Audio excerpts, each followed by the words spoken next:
നമസ്കാരം, ഞാൻ സുധീഷ് ചെമ്പകശ്ശേരിയാണ്. അപ്പോൾ ഞാൻ ഇന്നിവിടെ എത്തിയിട്ടുള്ളത് നമ്മുടെ നെന്മാറ ഹയർ സെക്കൻഡറി സ്കൂളിലാണ്. അപ്പോൾ ഇവിടെ ഒരു നല്ല അടിപൊളി തല്ല് നടക്കുന്നുണ്ട്. അപ്പോൾ എന്താ കാരണങ്ങളൊക്കെ നമുക്ക് അവിടെ ചെന്നിട്ട് കാണാം. അപ്പോൾ നടക്കുന്നുണ്ടെന്ന് അറിഞ്ഞിട്ട് വന്നതാണ്. അപ്പോൾ എന്തായാലും നമുക്ക് ആ വീഡിയോയുടെ വിശേഷങ്ങളുടെ ഇടയ്ക്ക് ഇവിടെ ഒരു പ്രധാന സംഭവം എടുക്കാൻ വേണ്ടിയിട്ടാണ് ഞാൻ വന്നിട്ടുള്ളത്. ആ വീഡിയോയുടെ വിശേഷങ്ങളിലേക്ക് കടക്കുന്നതിന് മുന്നേ ഈ വീഡിയോ കാണുന്നവർ വീഡിയോ മുഴുവനായിട്ട് കാണാൻ ശ്രമിക്കുക. അതുപോലെ തന്നെ ലൈക്ക്, ഷെയർ, കമൻറ്റ് ചെയ്യാൻ ശ്രമിക്കുക. അപ്പോൾ മാക്സിമം വീഡിയോ സപ്പോർട്ട് ചെയ്യുക. അപ്പോൾ നമുക്ക് വീഡിയോയുടെ വിശേഷങ്ങളിലേക്ക് കിടക്കാം. ഓക്കെ.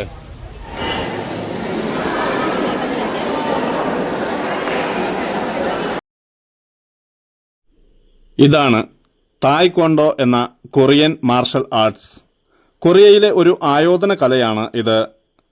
ഉയരത്തിലുള്ള തൊഴികളും കറങ്ങിയും ചാടിയും വളരെ വേഗത്തിലുള്ള തൊഴിൽവിദ്യകളുമാണ് ഇതിൻ്റെ സ്വഭാവം. ഇത് ഒരു ഒഴിഞ്ഞ കൈപ്പോരാട്ട രൂപമാണ്. ഇത് മുഴുവൻ ശരീരഭാഗത്തെയും ഉപയോഗപ്പെടുത്തുന്നു. സ്വയം പ്രതിരോധത്തിനായുള്ള നിരായുധമായ പോരാട്ടത്തിൻ്റെ സാങ്കേതികതയാണിത്. ഇതിൽ കുത്തുക, ചാടുക, തടയുക, എറിയുക, പൂട്ടിവെക്കുക എന്നീ മുറകളും ഉൾപ്പെടുന്നു. ഇതിൻ്റെ ആദ്യകാല രേഖകൾ 50 BC മുതലുള്ളതാണ്. 212 രാജ്യങ്ങളിലായി 80 ദശലക്ഷത്തിലധികം ആളുകൾ തായ്ക്വോണ്ടോ പരിശീലിക്കുന്നു. എല്ലാ ദേശീയ അന്തർദേശീയ മത്സരങ്ങളിലും ഈ ആയോധന കല ഉൾപ്പെടുത്തിയിട്ടുണ്ട്. ഇത് കേരളത്തിലേക്ക് കടന്നു വരുന്നത് 1998-99 കാലഘട്ടത്തിലാണ്. ഇന്നത്തെ കാലഘട്ടത്തിൽ പെൺകുട്ടികൾ കൂടി അഭ്യസിച്ചിരിക്കേണ്ട അല്ലെങ്കിൽ അഭ്യസിക്കാവുന്ന കലയാണ് തായ്ക്വോണ്ടോ. ഇത് കുട്ടികളെ അഭ്യസിപ്പിക്കാൻ താൽപ്പര്യമുള്ള സ്കൂളുകളോ കോളേജുകളോ സംഘടനകളോ ഉണ്ടെങ്കിൽ നമ്പർ ഞാൻ മുകളിൽ കൊടുത്തിട്ടുണ്ട്. ഈ വീഡിയോ ഇഷ്ടമായാൽ പേജ് ഫോളോ ചെയ്യുന്നതോടൊപ്പം ലൈക്ക്, കമൻറ്റ്, ഷെയർ ചെയ്യാൻ മറക്കരുത്.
ഈ മത്സരത്തിൽ നമ്മൾ കണ്ട ദീപ്തിയാണ് നമ്മുടെ ഒപ്പമുള്ളത്.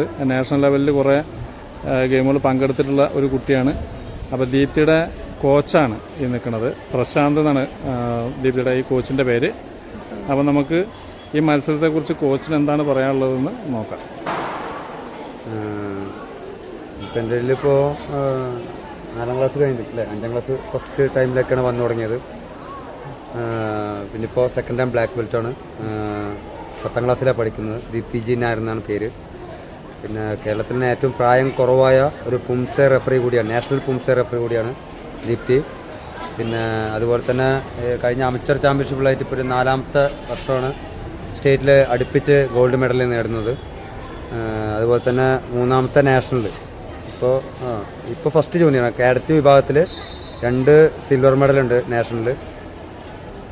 അല്ലേ പുംസെ ഒരു സിൽവറും ഒരു ഗോൾഡ് മെഡലുണ്ട് പുംസെ വിഭാഗത്തിൽ. അതുപോലെ ഈ വർഷത്തിൽ ജൂനിയർ വിഭാഗത്തിൽ ഈ പ്രാവശ്യം ബ്രോൺസ് മെഡലുണ്ട് നാഷണലിൽ. അതുപോലെ തന്നെ കൊറിയും അതും ചേർത്തിയിട്ടാണ് ഇല്ല ആ ഗോൾഡ്. അതുമാത്രമല്ല നമ്മുടെ കൊറോണ സമയത്തിൽ വന്ന സ്പീഡ് കിക്കിംഗ് പ്രാക്ടീസിൽ സിൽവർ ബ്രോൺസ് മെഡൽ. പിന്നെ അതുപോലെ പുംസെ കോമ്പറ്റീഷനിൽ ഗോൾഡ് ഉണ്ടായിരുന്നു. 5th position. അങ്ങനെ കാരണം ഒരുപാട് നേട്ടങ്ങളുള്ളതുകൊണ്ട് എനിക്ക് തന്നെ മറന്നു പോവുക. കാരണം ആ കുട്ടിക്ക് ഓർമ്മയുണ്ടാവും. എന്നാലും എന്തായാലും കൺഗ്രാറ്റ്സ്. എൻ്റെ ബെസ്റ്റ് സ്റ്റുഡൻ്റാണ്. ദീപ്തി നമസ്കാരം. എത്രയിലാണ് പഠിക്കണേ? 10th അല്ലേ? അങ്ങനെ കുറേ മത്സരങ്ങളിൽ പങ്കെടുത്ത് പരിചയമുള്ളതുകൊണ്ട് തന്നെ പെട്ടെന്ന് ഫിനിഷ് ചെയ്യാൻ കഴിഞ്ഞു അല്ലേ മത്സരം? പിന്നെ എങ്ങനെ ഉണ്ടായിരുന്നു ഇന്നത്തെ ഒരു എക്സ്പീരിയൻസ് മത്സരത്തിൻ്റെ? അതെ അല്ലേ? ഓ അത് ശരി. ഏതൊക്കെ ഇതിലാണ് വിൻ ചെയ്തിട്ടുള്ളത്? ഞാൻ 4 അസോസിയേഷൻ ഗെയിംസിൽ അടുപ്പിച്ച് 4 വർഷം കുംസയിൽ ഇൻഡിവിജ്വൽ ഗോൾഡ് ആയിരുന്നു. പിന്നെ 3 നാഷണൽ പോയിൽ 2 ഒരിതിൽ ഗോൾഡും 1 സിൽവറും പിന്നെ 1 ബ്രോൺസും കുംസയിൽ. ആരാണ് ഈ ഒരു ഇപ്പം ഇങ്ങനൊരു നമ്മൾ കുറേ സാധനങ്ങൾ കണ്ടിട്ടുണ്ട് കാരാട്ടെ, അതേമാതിരി കുറേ ഇത്തരത്തിൽ ആയോധനകൾ കുറേ ഉണ്ട്. ഇതിലേക്കൊരു വരാനുള്ളൊരു പ്രചോദനം എന്തായിരുന്നു? പ്രചോദനം പറഞ്ഞാൽ അച്ഛൻ ആദ്യമായിട്ട് പ്രശാന്ത് സാറിൻ്റെ ക്ലാസ്സിൽ ചേർത്തി. അങ്ങനെ എനിക്ക് തുടങ്ങുമ്പോൾ വലിയ ഇൻട്രസ്റ്റ് ഒന്നും ഉണ്ടായിരുന്നില്ല, പക്ഷെ ചെയ്ത് വന്നപ്പോൾ ഇഷ്ടം തോന്നി. അങ്ങനെ പ്രാക്ടീസ് ചെയ്ത് കോമ്പറ്റീഷനിൽ തന്നെ. എന്തായാലും ദീപ്തി ഒരുപാട് ഉയരങ്ങളിൽ എത്തട്ടെ. ഇനിയും ഒരുപാട് ഇതുപോലുള്ള മത്സരങ്ങളിൽ പങ്കെടുക്കാനുള്ള ഇതുണ്ടാവട്ടെ. അപ്പോൾ എന്തായാലും എല്ലാവിധ പ്രാക്ടീസിൻ്റെ ടൈം ദിവസം ചെയ്യാറുണ്ട്. രാവിലെ ഒരു 2.5 മണിക്കൂർ, വൈകുന്നേരം ഒരു 2 മണിക്കൂർ. രാവിലെ വൈകുന്നേരത്ത് എന്നും പ്രാക്ടീസ് ഉണ്ട് അല്ലേ? ക്ലാസ് പോയിട്ട് അത് വീട്ടിൽ നിന്നാണ്? അല്ല, വീട്ടിൽ ശനി ഞായറും ക്ലാസ്സിൽ പോകും അല്ലേ? പഠിത്തമൊക്കെ പഠിത്തത്തിനൊക്കെ ബാധിക്കണ്ടോ ഈ യാത്രകളും കാര്യങ്ങളും എന്തൊക്കെ? കുറച്ച് ക്ലാസ്സസ് മിസ്സാവും, പക്ഷെ മാർക്കിനൊക്കെ ബാധിക്കുന്നുണ്ടോ? ഇല്ല.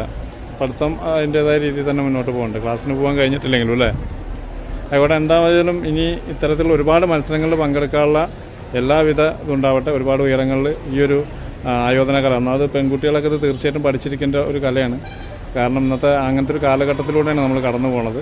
അപ്പോൾ എന്തായാലും എല്ലാവിധ ആശംസകളും മറ്റുള്ള കുട്ടികൾക്ക് ദീപ്തി ഒരു പ്രചോദനം കൂടി ആവട്ടെ. ഓക്കെ. Thank you.